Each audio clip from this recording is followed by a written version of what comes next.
तुम्हाला पण हाच प्रश्न पडलाय का की यंदाच्या दिवाळीत आपली इन्व्हेस्टमेंट कुठे करायची, गोल्ड किंवा सिल्वरमध्ये? तर चला या दोघांमधला फरक जाणून घेऊया. गोल्ड ही पारंपरिक व सेफेस्ट इन्व्हेस्टमेंट आहे आणि गोल्डची डिमांड दिवसेंदिवस वाढत सुद्धा आहे.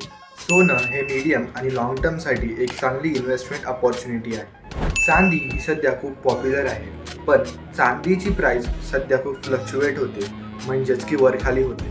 जर तुम्ही नवीन इन्व्हेस्टर असाल तर तुम्ही चांदीमध्ये इन्व्हेस्ट करू शकता, कारण चांदीची किंमत सुद्धा कमी आहे ॲज कम्पेअर टू गोल्ड आणि चांदीमध्ये ROI खूप जास्त मिळतो. जर तुम्ही नवीन इन्व्हेस्टर असाल आणि तुमचा बजेटसुद्धा कमी आहे तर तुम्ही सिल्वरमध्ये इन्व्हेस्ट करू शकता.